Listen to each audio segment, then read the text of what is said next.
कि यदि आप नहीं कर पा रहे हो तो छोड़ो ना सीट, कांग्रेस तो सब संभाल लेगी और संभाल लेगी कांग्रेस। ये भी परीक्षा है। हाँ, ये भी परीक्षा है।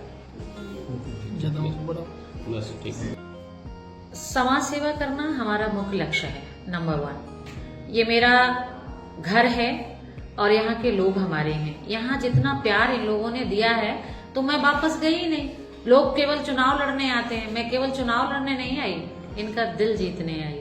आज दिल से पूरा क्षेत्र हमारे साथ खड़ा है।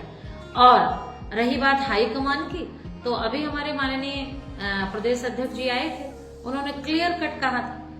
और हाईकमान से यानी मतलब ऊपर से लेके नीचे तक हमारे जितने भी नेता हैं, चाहे हमारे वो राष्ट्रीय महासचिव हों या हमारे सलमान साहब, चाहे हमारे प्रदेश अध्यक्ष जी हों, इसके साथ साथ पूरा नेतृत्व एक क्लियर किया है कि जो क्षेत्र पे काम करेगा वो वहां से चुनाव लड़ेगा। तो मैं कंफर्म हूं कि मैं चुनाव लड़ूंगी और मेरी सीट क्लियर है कांग्रेस की तरफ से। अगर गठबंधन में समाजवादी पार्टी के खाते में भोजपुर विधानसभा की सीट जाती है तो फिर क्या आप चुनाव लड़ेंगे या फिर गठबंधन को ही समर्थन? आपको ये मालूम है ना, अभी आपने तुरंत ही हमारी समझ से 7-8 पहले दिन का बयान सुना होगा माननीय भैया अखिलेश यादव जी का। तो राष्ट्रीय अध्यक्ष जी साफ साफ कह रहे हैं कि जो क्षेत्र में है, जो जिताऊ कैंडिडेट है, हम चुनाव उन्हें लड़ाएंगे और हमारा गठबंधन है, ये भी उन्होंने कहा। तो ये उन्हीं के शब्दों पे भी अगर आप गौर करें तो भी आपको ये लगेगा कि क्षेत्र में मैं हूँ, कंटिन्यू हूँ, लोगों की समस्याओं के साथ जूझ रही हूँ, उनके लिए सड़क तक लड़ रही हूँ। और इतना ही नहीं, जरूरत पड़ती है तो चाहे हमें विधान सभा जाना पड़े, चाहे विधान परिषद में अपनी बात रखनी पड़े, चाहे किसी हॉस्पिटल में जाके हमें हमारे लोगों के लिए झगड़ना पड़े, तो ऐसा कौन सा कार्य है जो हम नहीं कर रहे हैं। तो मैं क्लियर हूँ कि गठबंधन भी होगा तो टिकट किसी और की नहीं, अर्चना राठौर। लगातार आप फील्ड में भोजपुर विधानसभा में लोगों के सुख दुख में शामिल हो रही हैं, अपना जनसंपर्क भी कर रही हैं। उस जनसंपर्क में आपको जनता द्वारा क्या संदेश मिलता नजर आ रहा है? अगर आप एक दिन का कार्यक्रम क्यों नहीं बना लेते मेरे साथ? आप देखिए, अभी मैं गई थी, आपके साथी पत्रकार हमारे साथ थे, मैं जरारी में थी, मेरे बूथ अध्यक्ष थे, उनके पिताजी का इंतकाल हो गया था। मैं वहां पहुंची, परसों की घटना है, क्योंकि मैं यहाँ थी नहीं उस समय, मैं कोटा गई हुई थी। तो अभी आपने देखा कि लगातार पूरा गांव एक साथ उमड़ पड़ा और सबने कहा कि अब की बार केवल कांग्रेस। सबको मानना ये है कि भारतीय जनता पार्टी को अगर कोई सशक्त दे सकता है तो वो केवल और केवल कांग्रेस है। इसलिए मैडम, हम सब आपके साथ हैं। अगर भोजपुर विधानसभा की बात की जाए तो भोजपुर विधानसभा में समाजवादी पार्टी के कई दावेदार हैं और कांग्रेस पार्टी से सिर्फ आप ही अकेले तो दावेदार। क्लियर है, फिर क्लियर है ना, वहाँ लड़ाई होती रहेगी, हम तब तक चुनाव लड़ लेंगे। आप अकेले एक तरफ कांग्रेस से, कई पार्टियों में तो दावेदार कई दावेदार। हाँ, 2027 की विधायक कांग्रेस से, क्लियर है, आप बिल्कुल परेशान ना हो।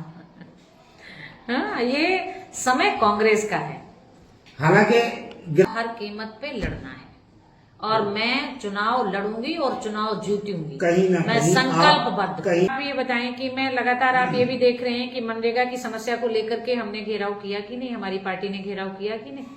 मैं लगातार डीएम से, सीडीओ से मिलकर के, और आज स्थिति ये है कि मनरेगा के मजदूरों का तुरंत भुगतान किया जाए। मैंने ये बात जब उठाई और रखी, उसके बाद मैं सेकंड राउंड में जब सीडीओ साहब से मिली जाके, आज ही मैंने सुबह स्टाफ से बात की है, तो पता चला है कि बस कुछ ही दिनों में उनका पैसा उनको मिलने वाला है। दूसरा, अभी आपने देखा कि हमारी अध्यक्षा शकुंतला जी के नेतृत्व में हमने फिर से जो महिलाओं के ऊपर हो रहे अनाचार, अत्याचार, बलात्कार, बच्चियों को जो प्रॉब्लम्स आ रही, उनको लेकर के हमने अभी ज्ञापन दिया। तो हम लोग तो लगातार सड़क पे हैं ही, और हम ही नहीं है, हमारे नेता राहुल गांधी जी सदन से लेकर सड़क तक लड़ रहे हैं।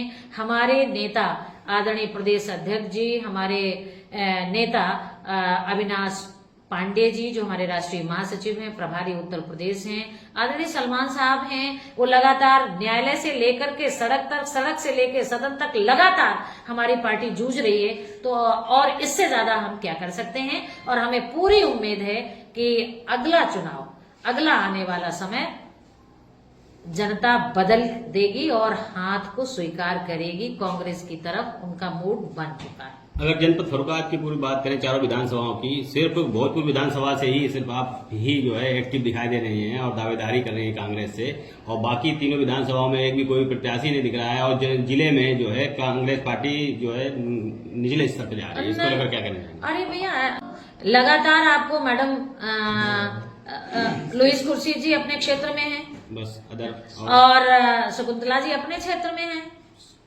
और शकुंतला जी कौन सा क्षेत्र है? कायमगंज है, कायमगंज उन्होंने से। वहां से दावा किया है। नहीं, जो एक्टिव मैं फिर बता देती हूँ, कंटिन्यू आप मुझे वोट मिले या ना मिले, मेरा तब भी कंटिन्यू रहेगा, क्योंकि केवल हमारा मानवता को एक पायदान देना, अच्छे से अच्छे उनकी मजबूती से उनके साथ खड़े रहना, क्योंकि मैंने ये सीखा है, क्योंकि मैं शिक्षक भी हूँ, तो मैंने सीखा है कि अगर दूसरों के दुख दर्द में साथ दोगे तो लोग आपको मानेंगे तो हैं। कुछ लोगों का ये भी कहना है कि जीतने के बाद में वो तो लखनऊ शिफ्ट होंगी, गलत। लखनऊ रहती भी है। नहीं नहीं, ये बिल्कुल गलत है। मैंने क्या कहा था, मैंने पहले भी ये कहा था कि अगर आप हमें अपनाओगे तो मैं कहीं जाऊंगी नहीं, नहीं अपनाओगे तो नौकरी तो छोड़ नहीं दूंगी, नहीं तो फिर गाड़ी में डीजल कैसे यदि कांग्रेस आपको टिकट देती है और आप जीत जाती हैं तो आपकी विधानसभा भोजपुर को लेकर पहली प्राथमिकता क्या होगी?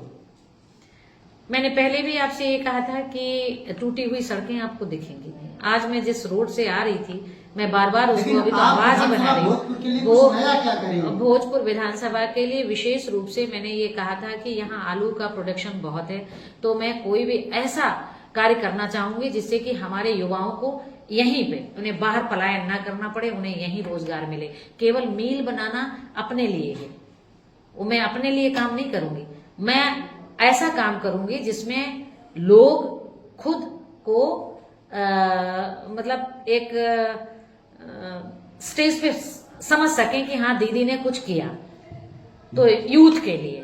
2022 में आप चुनाव लड़ी थी विधानसभा भोजपुर से, और इस बार जो है लगभग कंटिन्यू आप पब्लिक के बीच में हैं। क्या चेंजमेंट दिख रहा है आपकी तरफ? रुझान क्या है पब्लिक का? पब्लिक का रुझान तो क्योंकि जो प्रत्याशी चुनाव लड़ते हैं उन्हें तो 100% जीत दिखाई देती है। मैंने बदलाव देख रही हूँ, क्योंकि उस समय मुझे जब कांग्रेस से टिकट मिली ना, तो मैं अपनी बात लोगों तक पहुंचा नहीं पाई, लोग मुझसे जुड़ नहीं पाए। इन 5 सालों में मैंने एक भी दिन गैप नहीं किया, मैं कंटिन्यू अपनी विधानसभा क्षेत्र में हूँ और लोगों के बीच बनी हुई हूँ, तो मैं बहुत बदला हुआ रुझान। और मैं फिर मैं आपको बता दूं, उस समय भी अगर समाजवादी पार्टी मुझे सीट दे देती तो 80% ठाकुर हमारे साथ होता, अदर्स कास्ट हमारे साथ होती, चुनाव हम जीत लेते। लेकिन ये समझ नहीं उस समय आई, जो भी हुआ विनाशकाले, आगे हम कुछ कहेंगे नहीं। शिक्षा को बोलो। हाँ, और एजुकेशन के विषय में जितना काम शिक्षा और स्वास्थ्य के ऊपर कांग्रेस ने किया है, समाजवादी पार्टी ने किया है, उतना ये कभी सोच भी नहीं सकते। इतने विद्यालय, अगर ये